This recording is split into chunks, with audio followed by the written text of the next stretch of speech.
I cannot and will not follow you, even if you're a pope.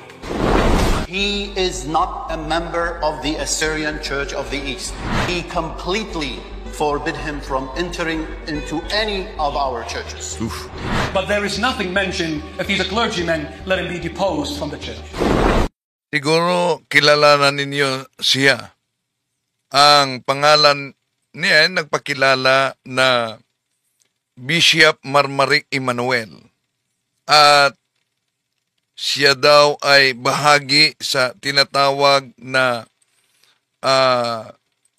simbahan ng Assyrian Church of the East.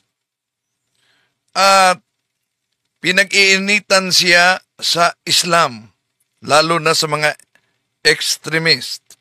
Bakit?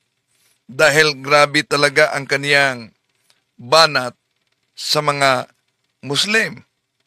Islam flourished and expanded with the sword. Jesus said, my sword is my word, and my word is love.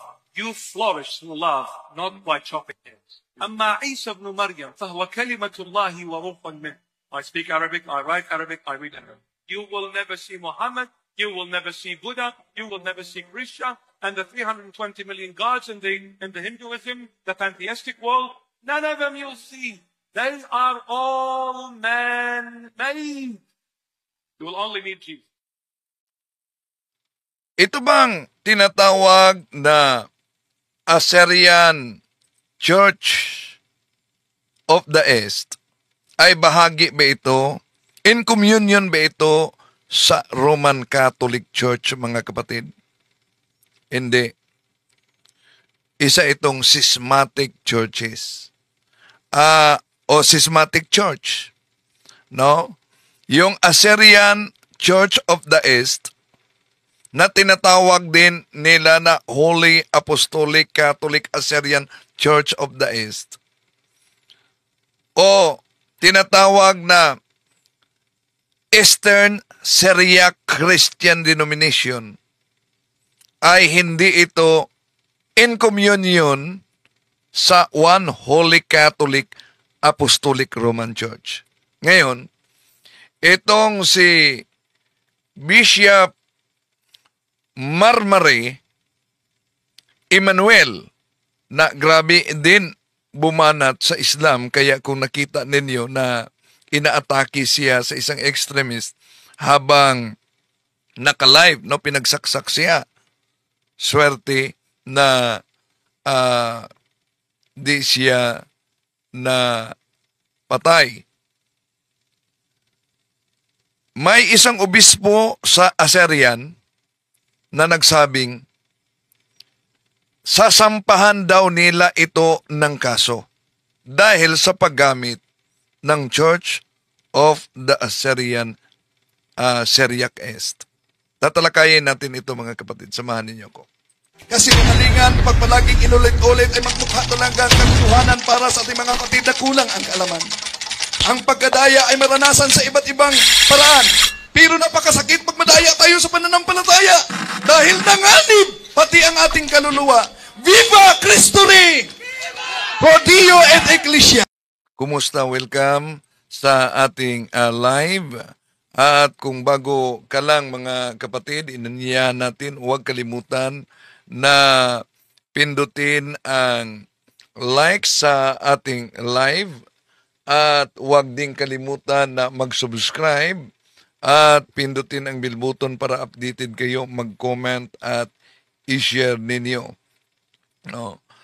So, para sa mga bago lang na nagsubaybay, ako si Brad Wendell Talibong sa Catholic Faith Defenders at ako ang inatasan bilang Vice President of External Affairs sa National Office sa Committee on Public Debate, mga kapatid. So, ating tatalakayin at sasagutin, lilinawin, lalo na ang paglitaw ngayon sa iba't ibang mga sikta. Kanina, ating tinatalakay yung bago na naman na sikta ng Islam, no? na may nagpakilala na kapatid, pamangkin siya ni Muhammad at kahalili ng ating Panginoon Jesucristo. So, nagiging katapat ito ni Pastor Apollo Kibuloy. So, ang kabuuan na video ay nasa isang video kanina. May ang nakapansin at nag-viral ang isang lumitaw na lalaki na ang kanyang kwento ay mahirap paniniwalaan. Nagpakilala siya na tunay na pinuno ng mga Kristiyano at mga Muslim. And there has never been a man in history who claimed to be that comforter, except the best of all prophets, the master of mankind, Muhammad Rasulullah sallallahu alayhi wa alihi wa sallam.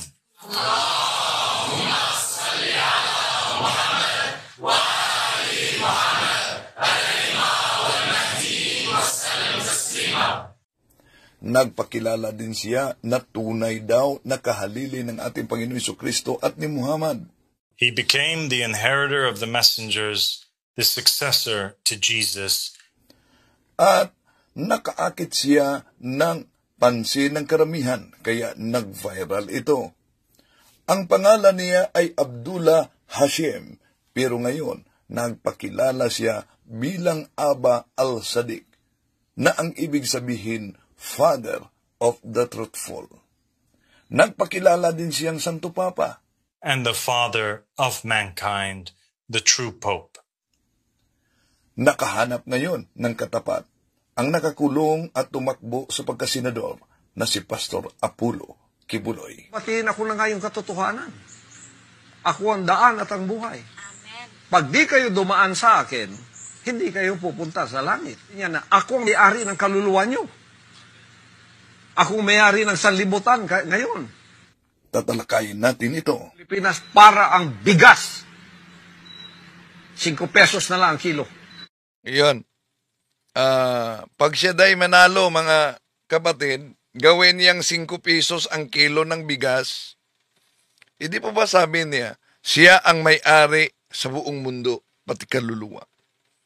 Iba't kung siya ang may-ari, pati bigas, ba't ibibinta pa niya? Gusto pa siyang makakita.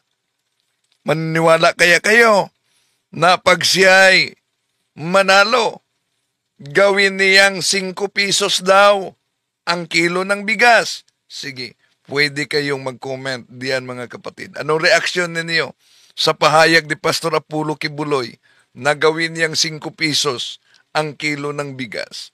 Okay, acknowledge muna natin ang mga pumasok ngayon. No? Si kapatid na Alberto Viloso Jr., si Norman Hayag, si Rick, si Jose Manuel Pora, Catholic din po ba? Yan sino? Si Mare? Hindi yon Catholic. Si Christy Concepcion Sharot, hello, watching from Pasig.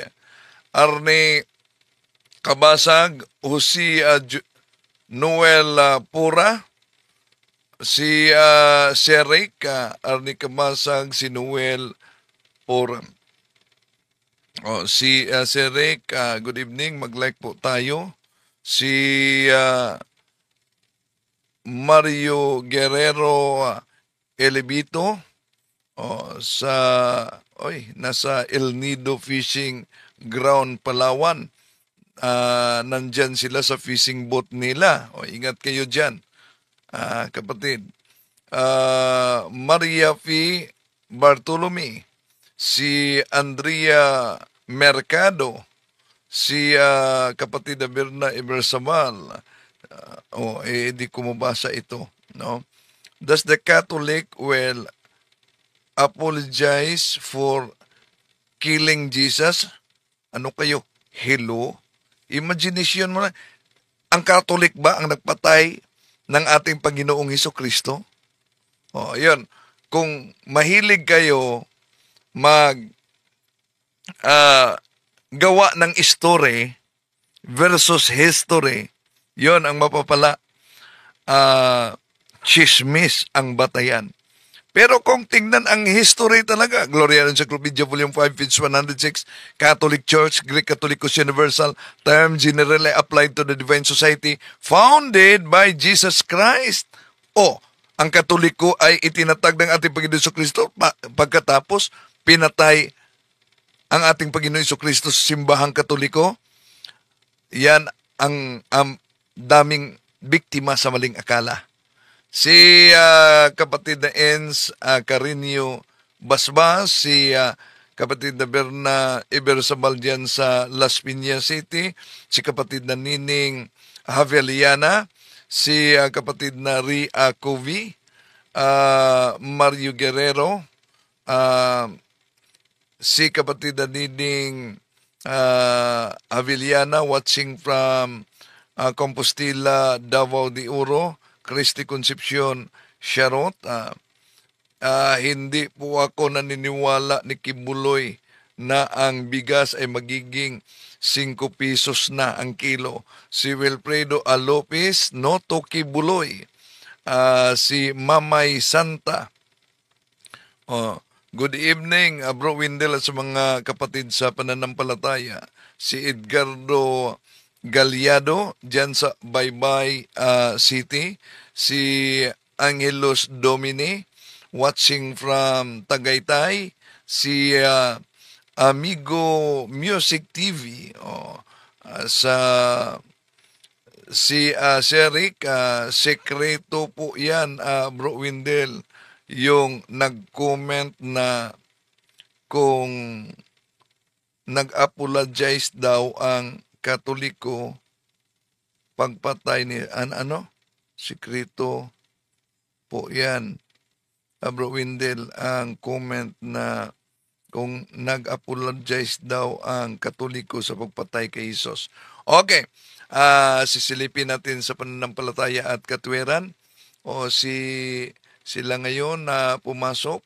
Si Bro Chris Usol, hello. Bro Chris, kumusta kayo dyan sa Davao? Si Bro Ramon Cagas, so kumusta kayo dyan sa labas ng bansa? Si kapatid na Danilo Payo Tumaraw, CFD. O meron din siyang channel. No, yan natin si Tuni. Si John Allen. Si Roy Mark Ganyeti. Si Glomi Realme. Emelda Rolion Kada Mazo. Si Gloni Realme. Si kapatid na Danilo Payo Tumaraw, history versus story. Yon. Okay. Si Angelos Domini, noon pa man, duda na talaga ako kay Marmari dahil tinitira niya ang Pope. Yes, tinitira niya ang Satupapa, tinitira niya ang simbahang Katoliko. At ang sabi niya, one of the common dogmas outside the Catholic Church, yung dogma of indifferentism, nasa kanyang aral yan. So, magaling siya dahil marunong siya mag-Arabic, lalo na pag ang talakayan ay Islam, mga kapatid, no? Pero, nagbuo siya, nagtatag siya ng kanyang sarili. At hindi siya bahagi sa Assyrian Church of the East, no? Hindi siya bahagi. Si kapatid na Attorney June, watching from Las Vegas, Nevada. Good evening, Bro Windel. Hello. Si kapatid na Mary Manato, si Nancy Valenzuela, si Mario Guerrero Elibito. Bro Windel, kandidato sa pagka-senador na Katoliko kay iyang ang ibubuto ko. Si Serek, sekreto, ano pangalan ng sikta mo? Sekreto. O ano pangalan sikta? Si Big All Good po, Bro Windel, from Baras Rizal, lakas tama ni Kibuloy. 5 piso lamang ang bigas. Tinapay nga, 50 na. Bigas pa kaya? Basta yon ang sabi ni Kibuloy, ha? Oh, gawin niyang 5 piso ang kilo ng bigas. Pero di kaya mangyari yung malawakang solicitation. Si Amigo Music TV, dyan sa Bato, Leyte, si Sixtus Junior Sarmiento sa Ave Maria, Gracia Plena Dominus Tecum, Benedicta et mulieribus et benedictus fructos, si Jelay Tilan from Spain, hello kapatid. Si Baldo, daming naninira sa Catholic, nakita ko sa video ni Racid. Sino Racid? Indasan? Watching from Aklan. Shout out. Oy, si Bro Racid, no? Meron kaming di natuloy na debate. So, hope na magka-communicate kami ni Bro Racid Indasan. Gawin natin yung debate doon sa Tagbilaran City. No? At dahil paulit-ulit na yung gusto niyang Trinity, nakaharap ko na maggawa tayo ng bagong paksa na naman. Patunayan niyo na si Muhammad ay talagang tunay na propeta. Yun ang doktrina ng Islam. Patunayan niyo na si Muhammad ay talagang propeta ng Diyos, tutulan ko yan. Oh. So, si Silvestre Dalig, good evening Bro Wendell, watching from Bohol. Elmer, naku, marapit na ang eleksyon sa Pilipinas, mga kapatid. Malapit na din ang Papal Conclave, panalangin po natin, no? So, Mamay Santa, kumusta kayo?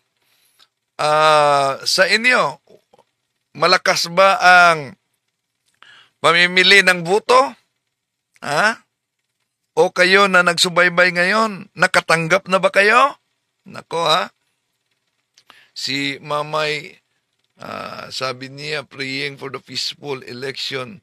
Diyan po sa inyo, Bro Windel, watching from Tracy, California. Salamat kapatid. No? Si Sir Rick, puhunan sa pagbili ng 1 kilong palay ay 17 pesos. Bigas ni Kibuloy, 5 pesos lang. Yan. Marami namang pira, Pastor Kibuloy, basta lalaganap lang yung solicitation, di ba? Okay. So, malapit na. Ibuboto ba niya si Pastor Apollo Kibuloy? So, ngayon mga kapatid, dito na tayo sa talakayan, kaugnay kay nagpakilalang Bishop Marie Emmanuel. Pero alam nyo ba ang tunay niyang pangalan? Itong Bishop Marie Emmanuel, ang tunay niyang pangalan ay Robert Eslimon. Yon ang tunay niyang pangalan. Robert Eslimon, nagtatag siya ng sarili niyang sikta. Pero very charismatic. At grabe din ang banat niya sa Islam, no? I cannot and will not follow you, even if you're a pope. He is not a member of the Assyrian Church of the East. He completely forbid him from entering into any of our churches. But there is nothing mentioned if he's a clergyman, let him be deposed from the church. Okay, acknowledge din natin. Hello kay Doc Leo. Doc Leo Naparota dyan sa Dipulog City. Hello. Kumusta? Regards sa pamilya mo. Okay?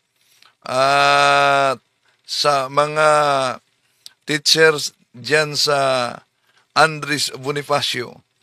Okay. I cannot and will not follow you.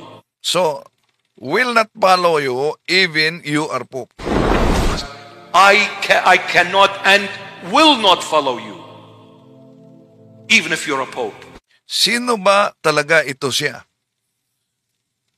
Mga kapatid, naglabas ng opisyal na pahayag ang obispo mismo ng Assyrian Church of the East. Yung Assyrian Church of the East, kilala yon sa tinatawag na Holy Apostolic Catholic Assyrian Church of the East. Sa ibig sabihin, tinatawag din silang Eastern Syriac Christian Denomination. At claim nila na matrace din sila sa ancient church sa East, mga kapatid. Pero, hindi sila communion sa Eastern Orthodox churches. Hindi din sila communion sa One Holy Catholic Apostolic Roman Church under ng Santo Papa. Pero itong si Bishop Marie Emmanuel, no, na nagpakilalang tinatawag na Assyrian Church of the East, dito pumalag ang obispo ng Assyrian. At sabi niya, dadalhin daw niya ito sa korte nila dahil hindi siya kaanib sa Assyrian Church. Ito, pakinggan natin. So please, those who refer to him as Bishop of Assyrian Church of the East, be careful. Don't Ayan. Sa mga naniniwala na itong si nagpakilalang Bishop Marie Emmanuel ay kaanib sa Assyrian Church of the East, be careful daw. Bakit? Plano nilang sampahan daw ito ng kaso. commit that mistake because we'll come at you legally. I can promise you we'll come at you legally.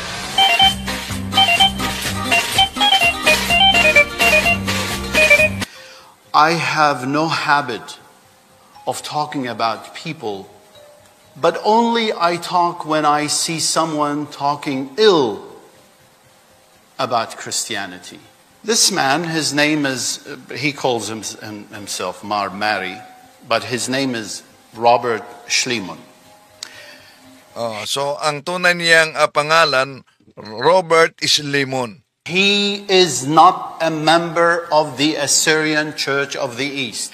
Yan ang pahayag ng obispo ng Assyrian Church of the East. Ulitin ko ha, yung Assyrian Church of the East, hindi siya bahagi sa Roman Catholic Church, hindi din siya bahagi sa Orthodox Church. He's never been member of the Assyrian Church. At itong si Mar Marie Emmanuel ay hindi din umano, although nagpakilala na Assyrian Church, bahagi sa Assyrian Church. Of the East, we do not recognize his teachings.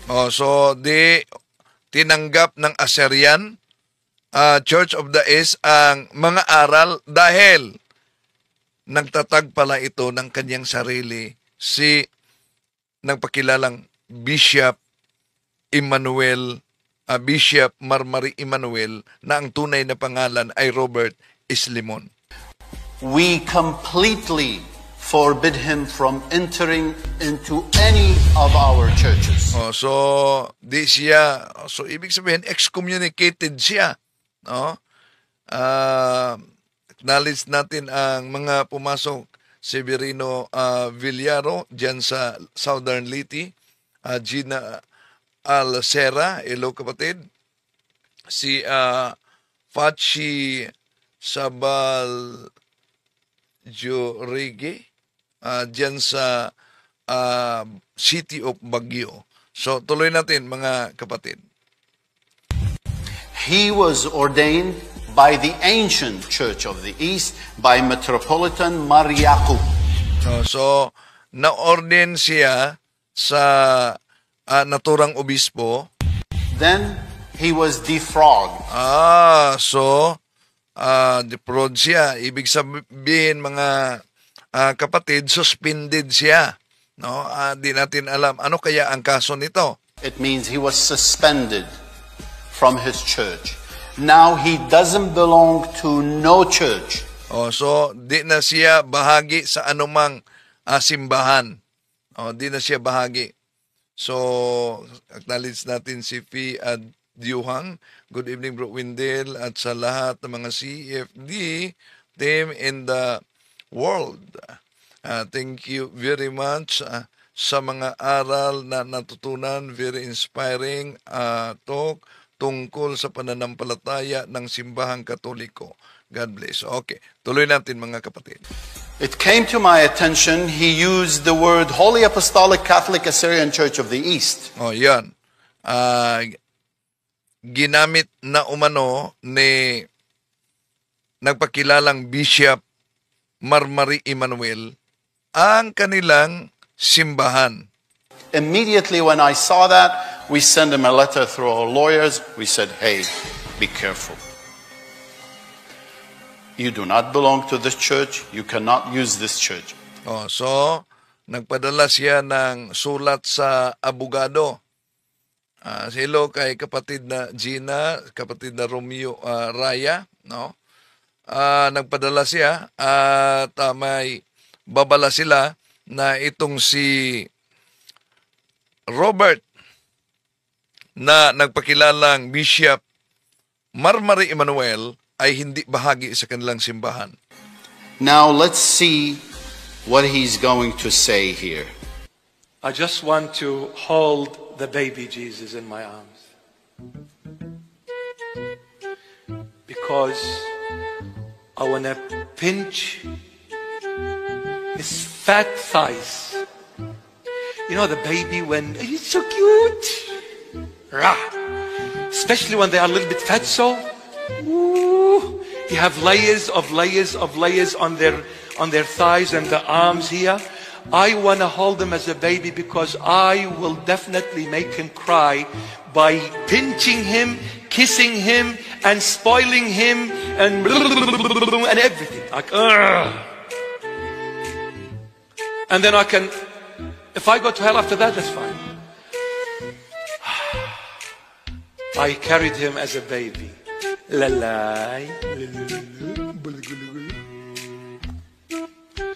And then he would make a poo-poo, and then he would go up like that at me. It's okay. I'll wash. Man, if I could wash him. Oh. He tried to lower Christianity to unbelievable level that is never happened in the 2,000 years of history of Christianity. You talk about him in this way, that he wants to pinch him, to make him cry. This description of the child is abhorrent. It's just unacceptable in today's society. No one even can pinch a child to make him cry. You'll be arrested of abuse. But for him, it doesn't matter. He wants this child, this Christ, God, to make him cry.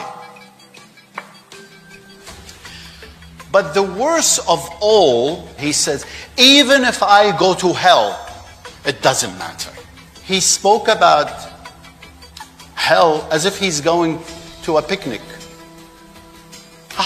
It's all right, let me go to hell. Do you know what hell is? The question, I have this question for this gentleman. Have you went to school? Have you went to a university? Are you graduated by a diploma even? Okay, di basta-basta, no? Ang impyerno, mga kapatid, real. At ang pagpunta doon ay sarili mong kagustuhan dahil sa ginawa mo. Kaya di pwedeng magiging joke lang tulad sa ginawa ni dating Pangulong Rodrigo Duterte na gusto siyang pupunta sa impyerno at gusto niyang dalhin ang mga taga-suporta niya doon sa impyerno. Di basta-basta, lalo na isang pinuno sa isang bansa nagpahayag ng ganyan. Of theology. Anything. Anything. Because I can assure you, someone who studied theology, someone who studied Christianity would not dare to say these words about baby Jesus. What do you mean that I can wash him when he does his? What is, why have you ever heard someone in these old books speaking about Christ in these terminologies? None. This is how Satan wants you to think, is to lower Christ to a level that is just, he's just nothing. He's a human being. This is the description this gentleman is giving to this consuming fire, to this rock, to this lion of Zion. To lower him to these degrees that you want to hold him and pinch him and his fat. How do you know that he was fat?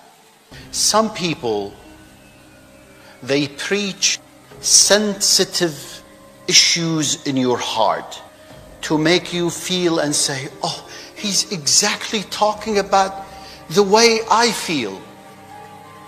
Paul spoke about them. He said they will come to you with words of blessings. But be careful. They are serving their tummies. It means they are making money off you. Di lang yan. Kahit si San Pedro mismo sa ikalawang Pedro, Kapitulo 2, versikulo 3 hanggang 5. Poor thing. I know they will attack me. Definitely. I never in my entire life heard such preaching. I never heard them speaking about Christ in this low level of description. Yan ang pahayag sa obispo ng Assyrian Church of the East na kung saan nilinaw niya na hindi bahagi sa kanila etong nagpakilalang Bishop Mare. Kung maalala ninyo mga kapatid, inatake ito ng isang extremist Muslim habang nag-live, no? Kaya nabulag ang isang bahagi sa kanyang mata. Pero grabe itong banat niya sa Islam. Ito. Land flourished and expanded with the sword. Jesus said, my sword. Oh, so ang Islam umano ay lumalaganap. Ang paglaganap ng Islam dahil sa espada. Is my word, and my word is love. You flourish through love, not by chopping heads. أما عيسى ابن مريم فهو كلمة الله وروح منه. I speak Arabic, I write Arabic, I read Arabic. You So magaling din siya mag-Arabic. will never see Muhammad, you will never see Buddha, you will never see Krishna, and the 320 million gods in the Hinduism, the pantheistic world, none of them you'll see. They are all man-made. You will only meet Jesus. What is the Gospel of St. John all about? St. John is introducing Jesus Christ to the entire world as the true divine God, and he is the Son of God. You go to the Islamic faith, they will tell you two things, or they will deny two things about Jesus Christ. Number one, he cannot be the Son of God because that's a blasphemy. God Yan talaga ang aral ni Muhammad, no? Isang blasphemy, yung pagkilala na siya'y anak ng Diyos. cannot have a son, you are blaspheming. That's the Islamic faith, not me. And secondly, Jesus was never crucified, but it was shown to them as if it was Jesus. In fact, they say God put Judas Iscariot on the cross. Yan ang mga interpretasyon ng ibang mga mangangaral na Muslim, no?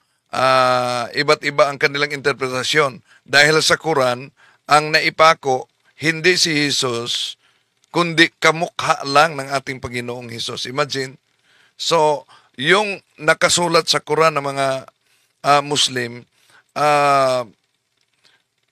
may kapariho talaga sa aral ng Gnosticism. No, yun din ang aral ng Gnosticism noon. Si Kristo hindi na ipako, kundi sa Gnosticism si Judas talaga ang napako. Islam came in 635 AD. The Gospel of John was written around 100 AD. So, 535 years came after the Gospel of John. John is an eyewitness, my dear Muhammad. John is an eyewitness. He lived. Oo, si San Juan. Dahil alagad ng ating Panginoon Jesucristo, eyewitness mismo. Pero si Muhammad, na nag-claim na pinakitaan daw ng anghel, na wala namang saksi, hindi naka-witness sa panahon ng ating Panginoon Jesucristo. Pagkatapos, nagpalaganap na hindi na ipako sa cross, kamukha lang umano. Pagtanungin natin yung ibang mga ngaral at ustad, sino ba itong kamukha? Iba't iba ang kanilang interpretasyon yan. May nagsabing si Judas, meron namang iba pa ang interpretasyon. With Jesus. He walked with Jesus. He saw Jesus' wonders and miracles, and he documented it fresh. Fresh. So you're telling me that now I need to believe in someone coming 6 centuries or 7 centuries after the Holy Bible was documented. You want me to believe in a document that came 7 centuries after the Holy Bible. You want me to believe in someone that never saw Jesus, never lived with Jesus, never walked with Jesus, over the one who walked, lived, ate, embraced Jesus Christ every single day for 3 years and 4 months. Where is the logic? The one who was with the Lord said, this is God. This is the Son of God. This is God himself. He was crucified. He was buried. And I saw him risen after the burial. No, so, magaling siya dito, mga kapatid, na niribat ang aral, ang maling aral ng Islam na tatag ni Muhammad, no? Na para sa kanila, di naipako sa cross ang ating Panginoon Jesucristo. Ano bang argumento nila na di naipako sa cross ang ating Panginoon Jesucristo? Pero, may aklat ako, kaya nga sa debate natin sa Muslim, dito, nahirapan silang ipaliwanag itong aklat nila mismo. Bakit? Ano ba ang nakasulat sa kanilang aklat? Ito, sa aklat ng mga Muslim, page 91 ni Shaykh Abdul Handi, ito ang mabasa. Ang doktrina ng pagtubos at kasaysayan ng Espiritu ng Diyos, ang Mesiyas, si Jesus, upang sa gayon ay mabatid ang tunay na kasaysayan ni Hesus Kristo na may kinalaman tungkol sa kaniyang pagkapako sa cross, pagkamatay sa loob ng 3 araw, at pagkabuhay muli. Yon. Kaya nga sa cross-examination natin sa debate noon sa Muslim, makita ninyo dyan mga kapatid ang mga video sa debate natin sa mga Muslim. No? Yon. Nahirapan talagang ipaliwanag nila yung nakasulat mismo. Sandali, Bro Windel, maiba ako sa topic. Dabis na ginawa ni PBBM yung pinakonsecrate niya ang Pilipinas sa Birhen Guadalupe. Unti-unti nang nahuli ang mga masasama sa gobyerno. Totoo, pinakonsecrate niya. Pero sana itong laganap na vote buying at grabing korupsyon ay maaksyonan din ito. Okay? Kapatid, no? Mas sana maaksyonan din itong grabe talaga ang laganap na vote buying. So, grabe. Malapit na ang eleksyon. Oh. At grabing korupsyon. Grabe talaga. Oh. Okay. Na-aksyonan naman, unti-unting nahuli itong mga malalaking isda, no, sa ulat. At yung ongoing na operasyon laban sa droga, dami ding nahuli. Tuloy natin. Pero, sana maaksyonan itong problema sa korupsyon. Grabe talaga. Problema sa vote buying. So, malapit na magdesisyon ang Haring Bayan sa eleksyon. Sana magdesisyon kayo, di dahil sa pera na natanggap ninyo. Kung maaari, huwag niyong tanggapin. No? Huwag niyong tanggapin. Huwag niyong tanggapin. Dahil bahagi kayo sa korupsyon, pagtatanggapin ninyo yan. Lalo na ang mga sinabi ng karamihan, tanggapin ang pera, iboto ang konsonan, yung nagustuhan. Oh. So, bahagi pa rin kayo sa korupsyon. Kung yan ang argumento ninyo sa mga kapatid, gusto ko lang ipaabot yan. Tuloy natin. Muhammad came in 635 and he said, he is not the Son of God, he is just a prophet. He was never crucified. In fact, Judas Iscariot was placed by God to deceive the Jews. Hail Mary. They come, they accept Jesus, but as a prophet only. They accept Jesus, not crucified. They accept Jesus, not as the Son of God. They accept Jesus, definitely not God. So what have you left with Jesus? You take the cross away, you take the Son of God away from him, and you take the divine from him. Is a prophet? Prophet for what? Those who wrote the Holy Bible. Alam nyo, ang argumento ng mga Muslim, kung bakit mga kapatid, ang argumento nila, alam nyo, bakit ang ating Panginoon Jesucristo din na ipako sa cross daw? Dahil gumagamit din sila ng talata sa Biblia, at lalo na yung Biblia na salin ng Protestante, yung ang salita ng Diyos, dahil ang nakasulat kasi ay ito, sa Gawa Kapitulo 5, versikulo 30. Ang Diyos ng ating mga ninuno, ang nagbangon kay Jesus, na inyong pinatay sa pagbitin ninyo sa Kanya sa puno. Iyon. Ang argumento ng mga balik Islam at mga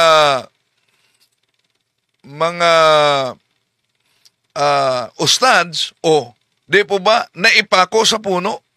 Kaya, nagkukontrahan na daw ang aral ng simbahang Katoliko dahil hindi cross daw, kundi puno. Hindi naman yan kontra. Dahil, yung cross, kung saan ipinako ang ating Panginoon Jesucristo, hindi naman yun gawa sa metal. Hindi naman yun gawa sa simento, kundi gawa sa puno. Kaya nga, kung tingnan natin ang salin na magandang balita Biblia, alam niyo kung ano ang makita natin, magandang balita Biblia. Ito ang mabasa natin mga kapatid. Ang Diyos ng ating, sa naturang talata, Gawa Kapitulo 5:30. Ang Diyos ng ating mga ninuno, ang muling bumuhay kay Jesus, na pinatay ninyo, nang siya'y inyong ipinako sa cross. Yung puno na binanggit, walang pagkakaiba yan. Hindi yan kontra sa sinabing ipinako sa cross. Now, kung tingnan natin, dahil ang cross, gawa talaga sa puno. Gawa Kapitulo 10, versikulo 39, ito mabasa natin, mga saksi kami sa lahat ng mga bagay na ginawa niya sa lupain ng mga Hudiyo at sa Jerusalem. pinatay nila siya sa pamamagitan ng pagbitin sa kahoy. O, kahoy. So, alang naman kung ang cross ay gawa yon sa simento. Hindi naman. Kaya, di yan kontra, mga kapatid. At nalilito ang mga Muslim, lalo na ang mga balik Islam, sa sinasabi sa Gawa Kapitulo 5, versikulo 30, na ang ating Panginoon Jesucristo ay pinatay sa pamamagitan ng pagbitin sa puno. Oh. Pero alam nyo ba, yun po'y tinatawag na figure of speech. Yun ang tinatawag na idiomatic expression o kawikaan. Noong unang siglo kasi, mga mahal na kapatid, ang kahulugan ng pagbitin sa puno ay katulad sa pagpako sa cross yan. Oh. So, ibig sabihin, yon ang tinatawag na figure of speech. Idiomatic expression o kaya'y kawikaan. Oh. Ang cross, gawa sa kahoy. So kung gawa sa kahoy, galing sa puno. So kapag sinabing punong kahoy, cross yon. Cross na kahoy ang tinutukoy. Hindi metal, hindi simento. Ang pagbitin, tungkol yun sa pagpako. Pagpako, gamit ang cross, na ang cross ay gawa sa kahoy. Oh. Kaya, walang kontrahan yan. So, ang pagpapako ay isang paraan ng pagbibitin. Kaya, kung ipako sa cross, ang Panginoong Jesucristo, yun, ang sinabi sa Biblia, ibinitin siya sa puno. Yun ang tinatawag na figure of speech na paggamit. Pero ginamit nila yan, mga kapatid, ginamit nila para ipakita na nagkukontrahan daw. Dahil sa Galacia Kapitulo 3, versikulo 13, itinutumbas diyan ang pagpako sa cross sa pagbitin sa puno na binanggit din sa Deuteronomio Kapitulo 21, versikulo 13. Ito ang mabasa natin sa Galacia Kapitulo 3, versikulo 13, mga kapatid.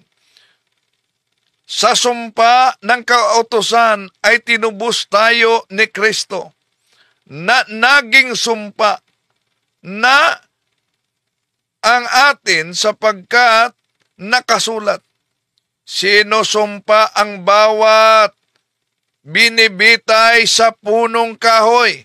Yon, sinusumpa ang binibitay sa punong kahoy. Sa original na Greek, ang salita kasi na puno, mga kapatid, ay sulon. So, ginagamit yan na pantukoy sa cross. Yun ang hula sa Deuteronomio, Kapitulo 21, versikulo 31. Pero, para sa kanila, yun talaga, nagkukontrahan. Walang kontrahan, kundi ang kanilang pag-unawa lamang ang napakalayo talaga. So, ituloy muna natin ito. Both Old and New Testament are over 40 writers. It took a time frame of about 1,600 years to write the entire Holy Bible. 1,600 years to write the entire Holy Bible. The entire authors, the entire writers, I should say, the entire... So, ang pagkanunay sa Bible, produkto yan sa simbahang Katoliko. Ang paghati sa chapters and verses, produkto yan sa simbahang Katoliko. Kaya ang Biblia, mga kapatid, ay produkto sa tunay na iglesia. Ngunit ang iba't ibang mga iglesia na tatag lamang ng tao ay produkto sa maling interpretasyon sa Biblia. writers. different level of education, different background, different times, different countries, all of them wrote the same thing, that Jesus Christ is the one and only. He is the Savior, He is the Messiah, meaning God, and He was crucified, and He's going to rise from the dead, and whoever accepts Him shall be saved forever. And 12 apostles, they hugged Him every day. They walked with Him. They lived with Him. They documented everything that they saw. You want me to deny all this and believe in someone that came 6 centuries later? Did you know the Quran was written 200 years after Muhammad? I'm not talking about, not attacking, but I'm just quoting what they say. In the Islamic book, his name is Isa. Isa in Arabic derives from the Greek word Isos, which is Jesus, which is Yeshua in Hebrew, which is Ishaq in Aramaic. So Isa in Arabic is taken from the Greek word Isos, Jesus, Yeshua. But that Isa in the Quran is not the Jesus of the Bible. They've got nothing to do with one another, please. Nothing to do. Yan. Ang Jesus sa Quran ay hindi ang Jesus sa Biblia. Ang Allah ng mga Muslim ay hindi ang Trinity ng simbahang Katoliko.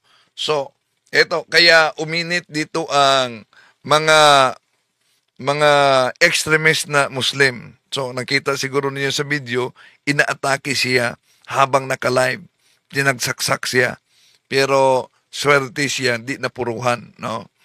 At, nilinaw dito, sa isang obispo ng Assyrian na hindi siya kaanib. Nagtatag pala itong si Bishop Marmare Emmanuel ng kanyang sarili. May mga nagtanong kanina sa pananampalataya at sa ating Facebook. Tingnan muna natin. Tingnan muna natin. Okay. So, pwede kayong maglatag ng katanungan bago tayo magtapos, mga kapatid. Sandali, sino ba yung nagtanong? Ito. Ito, si Bro Romel Calvadores. Ang tanong niya dito, Bro Windel, sandali, balik muna. Bro Windel, lang ko. Kapag ang isang parish priest, pagbawalan niya ang mga practicing Catholic parishioners sa paggamit ng holy and exercise oil. Holy, saan yun? Ito, balik natin. Holy and exercise water. Holy and exercise, salt siguro. Nagkasala ba ng sin of disobedience ang mga practicing Catholic parishioners na gumagamit pa rin ng holy exercise water and salt? Okay, ito ang sagot. Hindi naman nagkasala. So, kung ginagamit din yun, bakit? Dahil alam nyo, ang holy and exercise, sandali, ito pala, hindi ko napakita. Ang holy and exercise salt, sacramentals yan ng simbahang Katoliko, at ang sacramentals ay gift from the church. Ito ang sabi ni, pero ang daming mga pari talaga, totoo na, dahil wala yan, hindi kasi yan itinuturo sa seminaryo, no? So, ang iba di pwede, ayaw nila mag-bless dahil natatakot. Ang iba naman, di sila nag-bless gamit ang ritual sa kay Father Sikia dahil mahaba daw. Ito ang paliwanag ni Father Sikia sa sacramentals. Okay. So remember, very important yung sacramentals because not only the sacramentals assist the sacramental. The sacramentals assist the sacraments. The sacramental of exorcism and the ministry of liberation, like holy water, etc., assist the sacrament of confession. Okay? Kaya nga, very important. Kapag ako, 10 taon, hindi ako nagsisimba, I am in the state of sin for 10 years, unti-unti kumakapit ang mga spirito sa akin. The longer I am not going to confession, the more and more spirits attached to my body, my emotions, my imagination, my lower faculties. Now, I go to confession, and also my soul belongs to the devil. Ayun, ako'y nagkumpisal. What will happen? The Lord forgives me. My soul is free. But hindi automatic nawawala ang mga spirito na nakakapit sa katawan ko. That's why may mga tao, Father, gusto ko na magbagong buhay, ngunit napakaraming hadlang. Ngayon na gusto ko maging isang mabuting Katoliko. So many challenges, so many obstacles, because the spirits are still attached to the person. That's why that is where the sacramentals are very important. Don't underestimate being in the state of sin for a long time. That's why kaya nga kapag binibinyagan niya ang isang bata, di ba dapat kapag nabinyagan ang isang bata, dapat pure na? Bakit kailangan pa ng exorcism? Yan. Ang problema, may mga pare instead na dapat catechize nila, ayaw nila ng sacramentals dahil ang argumento nila parang ginawa ninyo. Napakinggan ninyo ba yun yung canon lawyer sa Cebu na pare, no? Parang ginawa ninyong anting-anting. Una, dapat sana ikatechize nila, turuan ang mga kapatid natin mga Katoliko. Kaya nga, karamihan sa ang problema din, kahit bawal ang paglapit sa mga albularyo, may mga pare at may obispo pa na magsabi, okay naman yung albularyo. Tingnan nyo, nakasulat sa Catechism of the Catholic Church 21:17. Even if the purpose is to restore the health of someone, is gravely contrary to the health, contrary to the virtue of religion. So, walang problema na ang mga catechists, ang mga parishioners magamit sa holy and exorcised salt, holy and exorcised water at iba pang mga sacramentals, provided una, huwag niyong gamitin na may mga superstitious beliefs. Gamitin ninyo according to the intentions of the church. At habang ginagamit ninyo yan, dapat magiging epektibo lang yan sa buhay ng isang Katoliko sa kondisyon. Meron tayong proper faith, proper disposition of morality, and a state of grace. Okay? So, maglatag kayo ng tanong. Si Fake naman talaga yan siya. Sabi ni, magaling lang siya magsalita. Walang pagkakaiba ni Kibuloy, di ba? Magaling naman si Kibuloy mangaral. Daming napaniwala ni Kibuloy. Kahit si Felix Manalo. Magaling din siya. Gamit yung mga aklat Katoliko na pinagchap-chap. Meron pa ba mga katanungan diyan? Sandali tingnan natin. So nasagot na natin yung tanong mo, Bro Romel Calvadores. Nasagot na natin. Nagpapanggap ng mga Katoliko,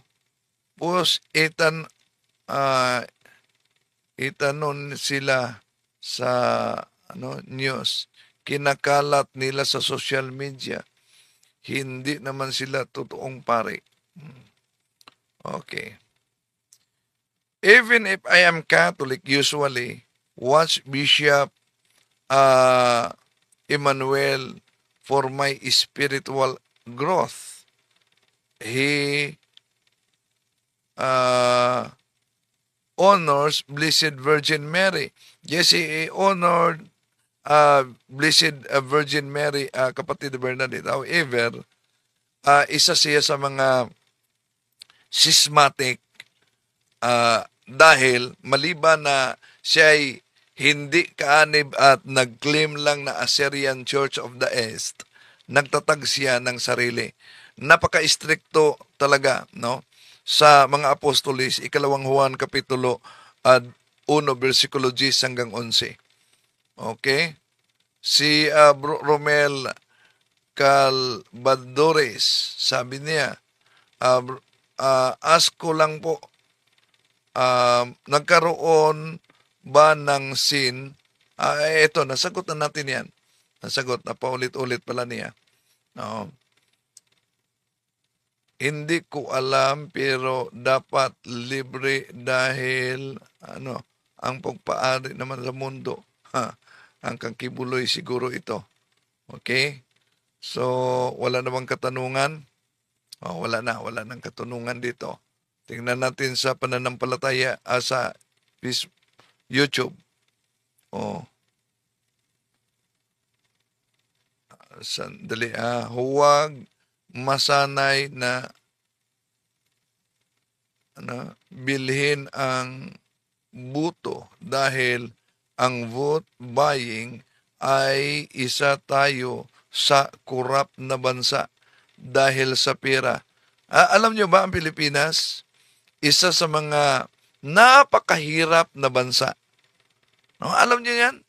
Ang Pilipinas ay isa sa napakahirap na bansa at maraming mahihirap pero maraming mayayaman na politiko. Yeah? Pero iwan ko kailan pa kaya matuto ang karamihan natin, mga kapatid. Si Christine Villarenti, Bro Windel, ito bang si Bishop Marmari ay tanggap ng Catholic Church?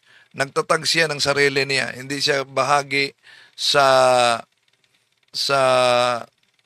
Assyrian Church of the East, kaya sasampahan daw ng kaso. Conclave ay May 7. Yes. Pagdasal natin ang conclave, mga kapatid. So, wala kayong mga katanungan?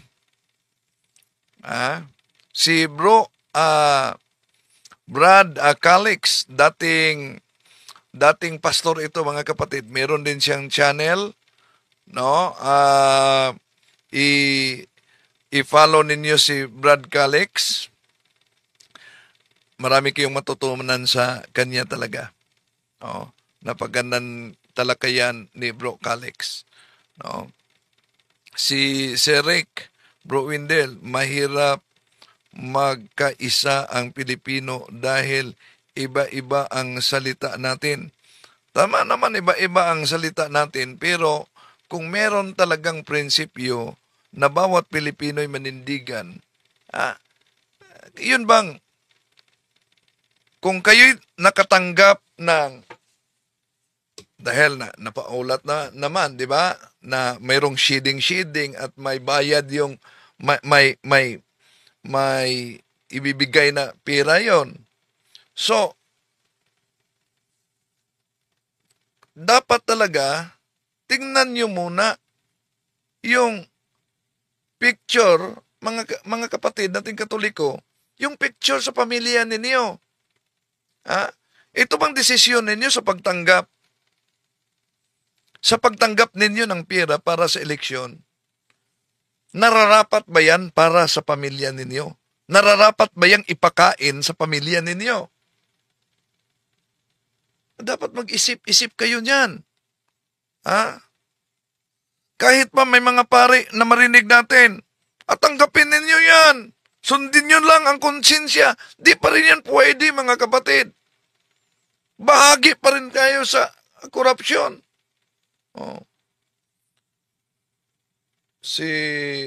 Kaya, kailangan talagang ma-educate. No? Kailangan talagang ma-educate. Pero, walang bahala, mga kapatid, na may mga gustong maraming maghihirap dahil para sa panahon na malapit ng eleksyon, pipila sila sa pagtanggap ng pera sa vote buying. Sa Mario Guerrero Elevito, sa amin sa Maribilis, nagpa-bliss ako ng langis, pure virgin olive oil. Ayaw mag-bliss. Hindi naman yung pure virgin, pure virgin olive oil. Akala ko. Oh. So,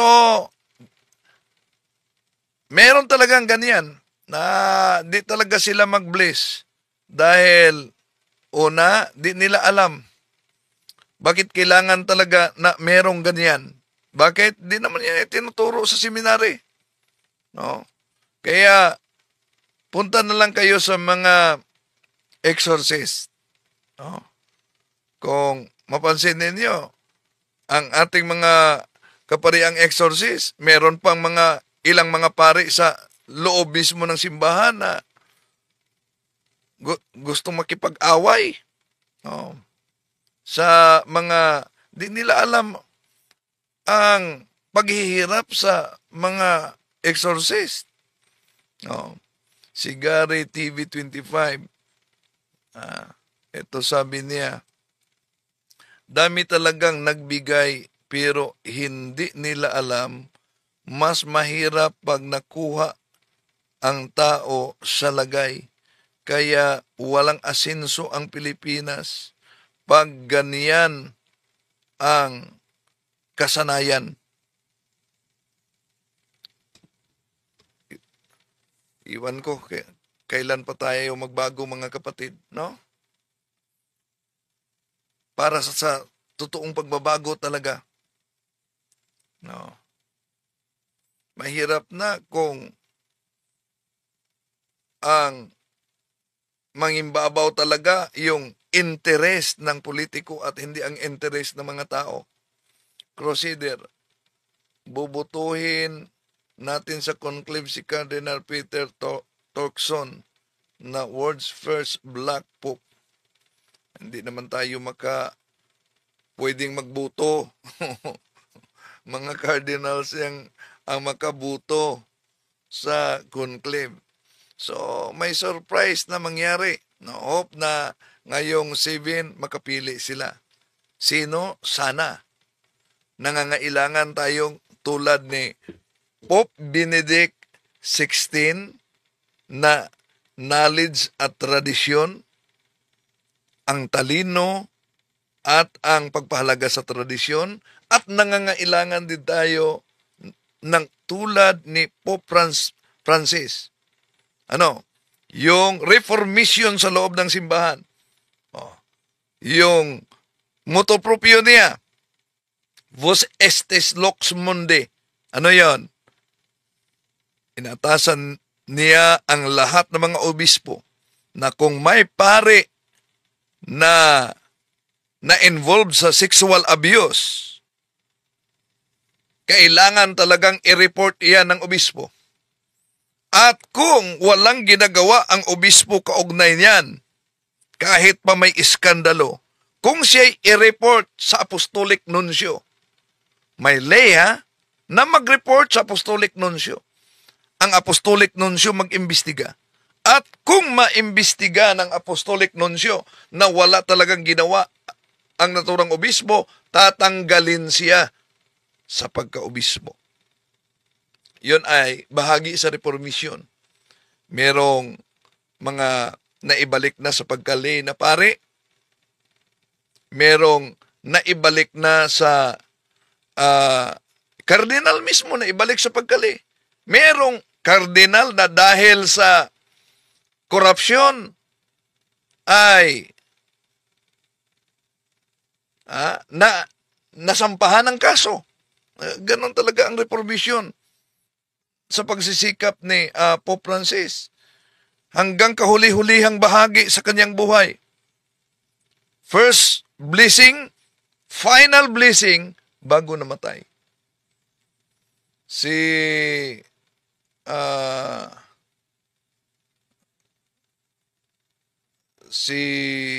Crusader, tama ka Bro Wendell, sana butuhin nila sa conclave si Cardinal Peter Turkson, world's first black pope. Magaling si Turkson, lalo na sa mga peace and order, no, na magiging mediator. Pero sa tradisyon, hindi siya may pagka tinatawag na hindi siya conservative. Si Rick, ipanalangin natin na kalooban ng Espiritu Santo yung Pope na maibuto ng mga cardinals. Si Mamay Este sa Camarinesor, previous election, wise ang mga candidates, nagpabili ng mga boto, ipinakita mo ang proof picture na binoto mo nga sila. Totoo ba yan? Bawal na picturean. Yung resibo, bawal yan. Pero yung iba, wise talaga, marunong din dahil idinadaanan nila sa e-wallet. Gcash na. Si Berna Ibersa Naval, last kong tanggap ng pira galing sa politiko 2016, pero na-confess ko na rin yan, bro. Very good, no? At huwag nang ulitin, kapatid. Huwag nang ulitin. So, nagiging systematic na ngayon ang vote buying. May pambibigay na sila ng ID. Dahil kung meron kang ganyang ID, ay ibig sabihin, sa kanila ka talaga. Kaya, free na ang hospitalization pag magkasakit. Pero kung wala kang ID, hindi ka pwede. Hindi pwedeng magiging free ka. O, asan yung serbisyo publiko? Para sa mga nakaupo, yun ang hirap. Pag nakaupo sila dahil sa pamimili ng boto. No? Okay? Si Andrew Bangs, may parapol ba tayo? Wala. No? Si Mercedita Pereira, I pray that Cardona Luis Tagli be crowned. Ang dami pang magaling kay Cardinal Tagli. No? Kaya wag nating akampanya na si Cardinal Tagli ang magiging susunod na papa. Marami nang mas magaling pa. Bata pa si Cardinal Tagli. So, si Faithfulness, Cardinal Sara, ang people's favorite. Ang problema lang, si Cardinal Sara, very conservative siya. Ang problema lang, maraming mga cardinals na hindi conservative. Kahit pa sasabihin nila na di ito politika, pero may mga sistemang politika pa rin sa pagpili. Dahil conservative versus modernist. Kaya nga sila si Cardinal Siri noon na very conservative. Di nakalusot. Pero ang problema, merong nakapasok na nagiging contender din na Freemasonry. Sino yon? Si Baguio. 33rd degree Freemasonry na cardinal sa Italy. Okay. So, second in command si Cardinal Peter Turkson kay Pope Francis sa conclave nila dati. Si Mario Guerrero Elibito, tanong ko lang bro Wendell, dito sa Bataan, merong exorcist priest, parang wala pa. Oh, si Rachel Borlat. Hello Bro Windel, magandang gabi sa lahat. Magandang gabi kapatid. Oh, wala nang magtatanong. Wala na. Okay? So, maraming salamat sa inyong pagsubaybay mga kapatid. Ito yung lingkod, Brother Windel Talibong. Gary Pugs. Si Jesus mismo ang pumili kay St. Peter bilang unang papa. At ang dasal natin ngayon, nawa si Jesus pa rin ang masusunod sa gusto niyang magiging papa. Kahit ang ating Panginoong Jesucristo ang nagpili, pero tandaan natin, si San Pedro, merong mga kahinaan. Merong kahinaan si San Pedro. Kaya di yan ikapagtataka mga kapatid na ganon talaga, bahagi yan sa simbahan. Kailan po uli magparapol, i-announce lang natin yan, mga kapatid. So maraming salamat sa inyong pagsubaybay. Hanggang sa muli, ito yung lingkod, Brother Windel Talibong. Mini Patri et Filii et Spiritus Sancti. Amen. At pagdasal natin para sa darating na halalan dito sa ating bansa at para sa Papal Conclave. Maraming salamat. Hanggang sa muli. To make His message known is our responsibility. So here we are to pledge our lives to the Lord of eternity. I am Catholic, I am alive, I